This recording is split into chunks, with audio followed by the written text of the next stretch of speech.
Hey neighborhood, this is Kaden back for another week to talk a little bit about how we can keep using our veggie box to its fullest potential. Now, I'm really excited for this video in particular because this has been a month in the making for me. Now, for the past month, every time I've cooked with my harvest veggies, I have been putting aside veggie scraps in a big Ziploc bag in my freezer, and we're going to talk about how all of these little pieces that normally you might throw away or compost, how you can repurpose this and give it a new life, because our veggies are the gift that just keeps on giving. So what I want to do today with all of these veggie scraps is I am actually going to make my own vegetable soup broth, or stock that you can use for anything that you might need while cooking, just from all of these leftover bits and pieces here. Now, for the past month, I've been diligently packing away everything from potato peels to carrot peels and tops. I have the ends of onions, onion peels, garlic stubs, greens that were about to go bad in my refrigerator. I've just shoved them all in here and I've frozen them up. Now, I've also been putting aside herbs, stems, and stalks from all of the herbs that I've been stripping too. So we're gonna go ahead and turn these into a vegetable broth. Now, there are a few reasons why turning your veggies into a vegetable broth is a really great idea. One, of course, it's low cost. Who has gone out, bought stock, and then it goes bad or you forget to use it? This way, you already have the resources that you need in order to make that veggie broth.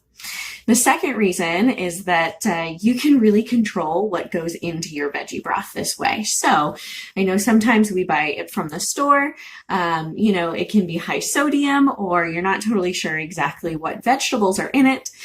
So if you have allergy concerns, maybe you can't have high sodium foods, or maybe you just really want a low cost organic broth, you can control everything that is going into your broth this way. So that's awesome. And the third reason is that it's really great for you. So for example, earlier today, I did some cooking with kale and I only used the leaves. I tore all of the leaves off of these kale stems here. Check that out. These stems, they're really tough. They're very fibrous and they don't taste great. They're not really pleasant to chew on. But if you go ahead and boil these up and get a broth out of it, these are actually packed with vitamins and minerals, oftentimes just as much nutrition as the leaves. And so if we repurpose this into a broth, we're still benefiting from all of that nutrition without having to kind of, chew on the end of a gnarly kale stem. So what we're going to go ahead and do is we're going to go ahead and get it started here. And I'm going to walk you through how we're going to go ahead and make our own broth. So get your biggest soup pot. I have a nice big one right here. And you're going to want to go ahead and get everything in here. So I'm going to break up my kale stems, toss them right in. And then I have my big bag here. Now you are going to want to measure out how many vegetable scraps you're working with because you are going to put in about 3 cups of water for every 1 cup of veggie scraps that goes in your pot. So I already measured. I have about 5 cups when I really pack down the vegetables. So 5 times 3, I'm going to go ahead and put 18 cups of water in this pot once I have it ready to go. Okay, that was a lot of water. So I have my 18 cups of water in my big old soup pot with me here.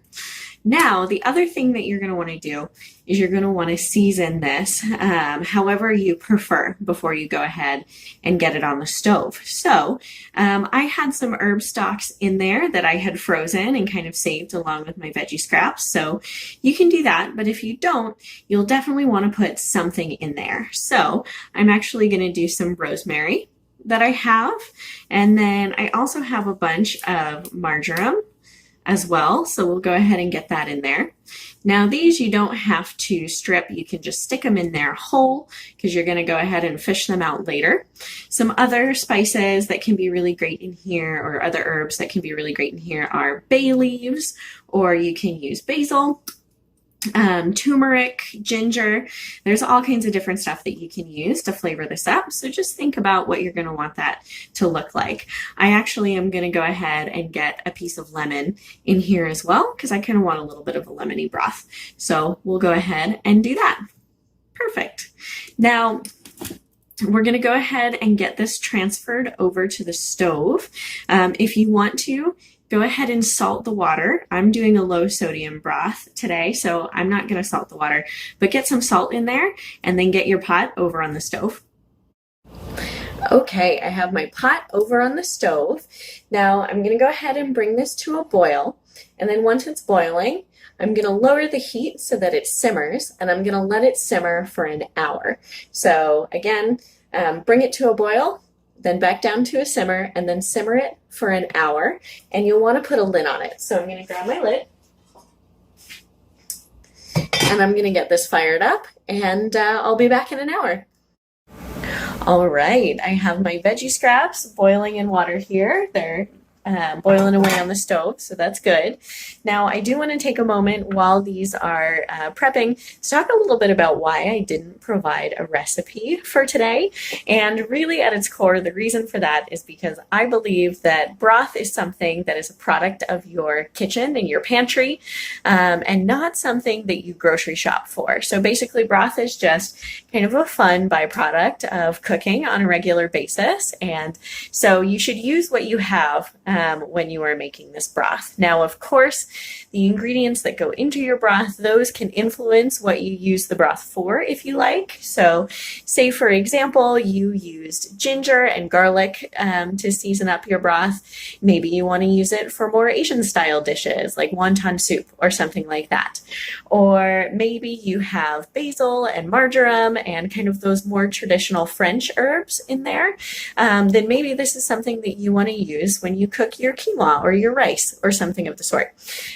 Noodle soups as well. So really there are a lot of options, and as you make broth, more and more times, you're eventually going to figure out what you prefer, what you like, and you're going to get the hang of it based on the ingredients that come in your harvest box. So again, no recipe, just go by taste and go by what you got.